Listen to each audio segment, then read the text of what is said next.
से आपको मिल जाएगा। क्योंकि सर्दियां रही हैं, अपामार्ग तीखा कड़वा तथा प्रकृति में गर्म होता है। यह पाचन शक्तिवर्धक, दस्त लाने वाला, रुचि का दर्द निवारक, विष कृमि पथरी का नाश करने वाला, खून को साफ करने वाला, बुखार को दूर करने वाला, श्वास रोग हो तो उसका नाश करने वाला, भूख को नियंत्रित करने वाला होता है। इसीलिए कहा जाता है कि इस पर सभी देवी देवताओं का वास माना जाता है, और सबसे जो मुख्य देवता हैं हमारे ब्रह्मा विष्णु महेश, इनका वास माना जाता है। चलिए चलिए थोड़ा सा इसको आयुर्वेद के रूप में पहले जान लेते हैं कि इसके क्या क्या फायदे हैं। हमारे आयुर्वेद शास्त्र पढ़ेंगे, उसमें मिलेगा आपको ये, और हम यह जानकारी कोई भी आपको अपनी तरफ से नहीं दे रहे हैं भक्तों, यह शास्त्रों में वर्णित जानकारी दे रहे हैं भक्तों। अब बात करते हैं कि आपके जीवन में अगर परेशानियां हैं, धन की दिक्कत है तो वह कैसे दूर होगी। लेकिन सबसे पहले बीमारियों को दूर करने के बारे में जान लीजिए। और हम सत्य कहते हैं कि इसमें से कोई उपयोग आपके आसपास के लोग भी जानते होंगे, आपके एरिया में भी किया जाता होगा। आपके जो बूढ़े बुजुर्ग होंगे वह जानते होंगे इस पौधे का उपयोग कैसे किया जाता है। और तो और हम आपको शुरू से ही बता रहे हैं कि इस पर सभी देवताओं का निवास होता है। अगर शनि की साढ़े साथी से परेशान है तो भी वह दूर हो जाता है। भक्तों, आप जानते होंगे कि शनि की साढ़े साथी जिस पर हो जाती है, उसके के जीवन में कभी सफलता नहीं आती है। उसको बहुत दिक्कतों का सामना करना पड़ता है, मुश्किलों का सामना करना पड़ता है। तो यह क्षण की साढ़े को भी मिटा देता है, क्योंकि इस पर ब्रह्मा विष्णु महेश का वास पाया जाता है। इसीलिए यह बहुत ही शक्तिशाली पौधा है। कहा जाता है कि समुद्र मंथन के बाद जब देवता और दानवों में युद्ध चल रहा था, उस समय पर जो अमृत की कुछ बूंदें धरती पर गिरी थीं, वह बूंदें इसी पौधे पर गिरी। इसीलिए यह अमृत के समान फायदेमंद है। अब बात करते हैं हम आपके लिए कि इसका कौन सा वह तांत्रिक प्रयोग है जो आपके जीवन को बदल करके रख देगा। तो क्या करना है, आपको अपामार्ग लाना है। सबसे पहले तो अपामार्ग को जड़ से पूरा उखाड़ लेना है। ध्यान रखिए क्या करना है, अपामार्ग को जड़ से पूरा उखाड़ना है। इसके बाद इसको सुखा देना है। जी हां दोस्तों, इसको सुखा देना है। सूख जाने के बाद क्या करना है, आपको इसको जला लेना है। जलाकर करके इसकी जो राख बनेगी उसे लाल कपड़े में बांधना है। क्या क्या सुखाना है आप ध्यान रखिएगा। इसके जो फल लगा हुआ हो वह फल भी उसी में हो, पत्तियां हो, जड़ हो, पूरी की पूरी जड़ होनी चाहिए। जड़ को थोड़ा सा हरा काट लीजिएगा। जब हरा रहे, सूखे, तभी ही काट लीजिएगा। उसको जलाइन रख लीजिएगा। इसके बाद इसको पूरा जला दीजिएगा।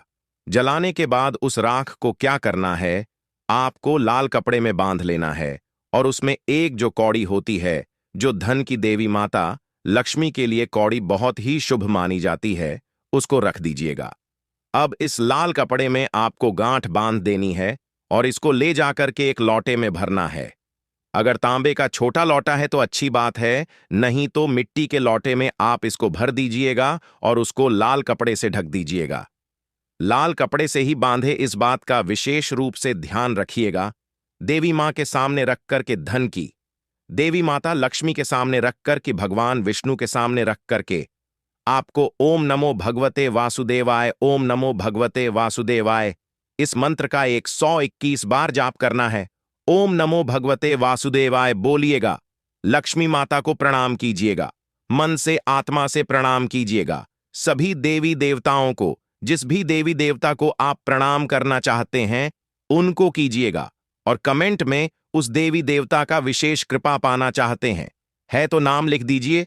और उस देवी देवता को करने के बाद आपको क्या करना है, मन से आपको क्षमा मांगना है कि हे प्रभु, हे ईश्वर, मुझसे जीवन में जो भी गलतियां हुई हो, जो भी मुझसे भूल हुई हो, जाने अनजाने में उसको क्षमा करें और मेरे जीवन को बदल दें, मेरे जीवन से परेशानियों को दूर कर दें, मेरी आर्थिक समस्याओं को दूर कर दें, मेरे जीवन में जो भी कठिनाइयां हैं या जो आपकी इच्छा है वह बोल दें, माता रानी से वह बोल दे, भगवान विष्णु से आप आपके जीवन की परेशानियां दूर होने लगेंगी।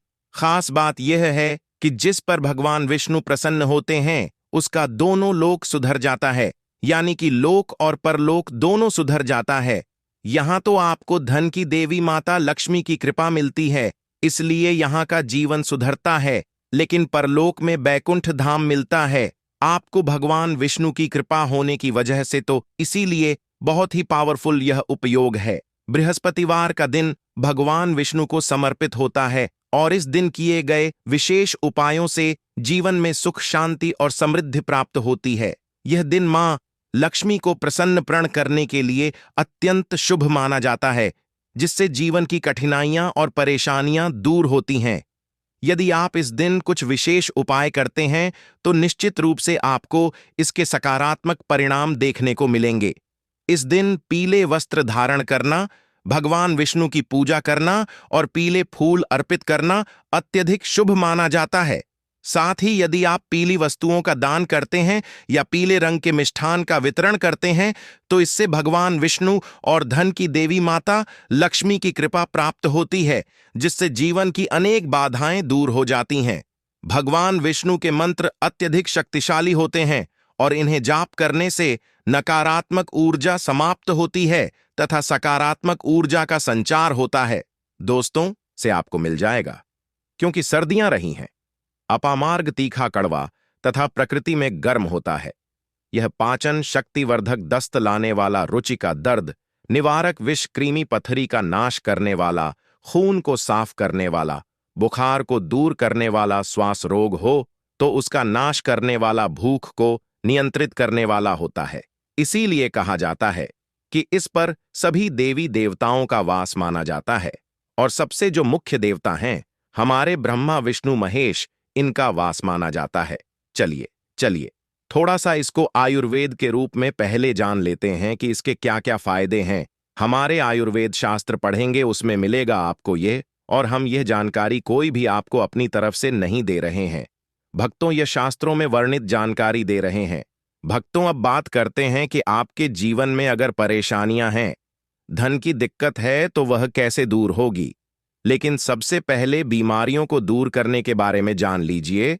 और हम सत्य कहते हैं कि इसमें से कोई उपयोग आपके आसपास के लोग भी जानते होंगे, आपके एरिया में भी किया जाता होगा।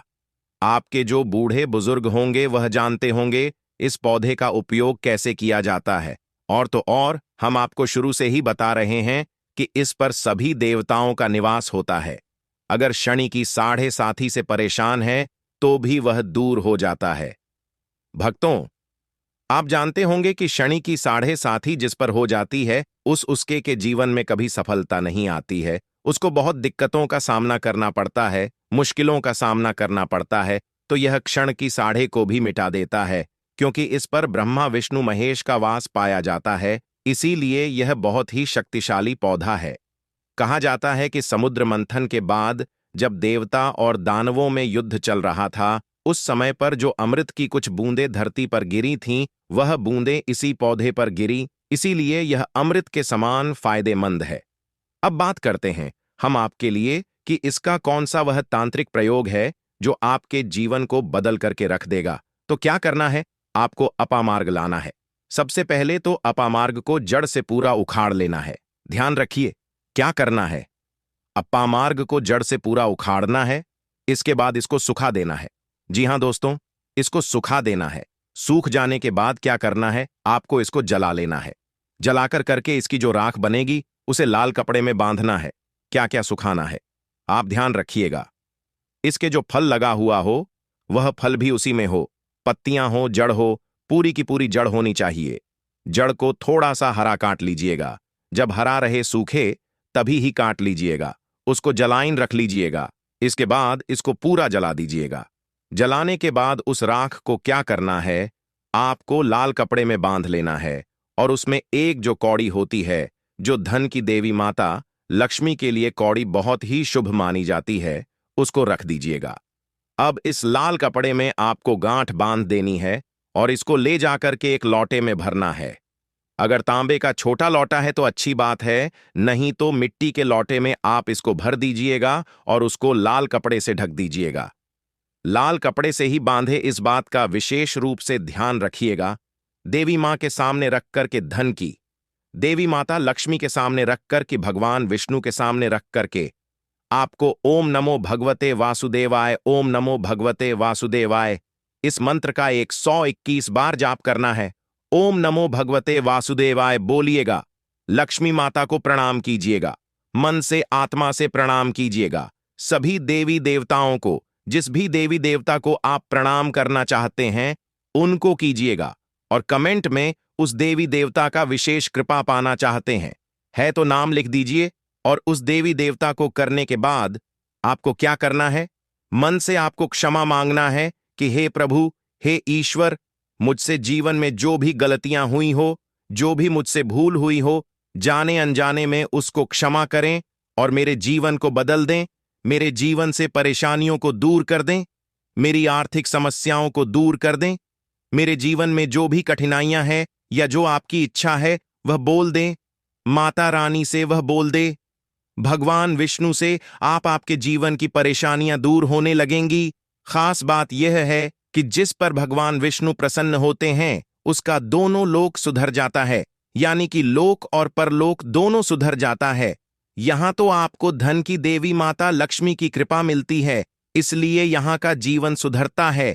लेकिन परलोक में बैकुंठ धाम मिलता है आपको भगवान विष्णु की कृपा होने की वजह से। तो इसीलिए बहुत ही पावरफुल यह उपयोग है। बृहस्पतिवार का दिन भगवान विष्णु को समर्पित होता है और इस दिन किए गए विशेष उपायों से जीवन में सुख, शांति और समृद्धि प्राप्त होती है। यह दिन मां लक्ष्मी को प्रसन्न प्रण करने के लिए अत्यंत शुभ माना जाता है, जिससे जीवन की कठिनाइयां और परेशानियां दूर होती हैं।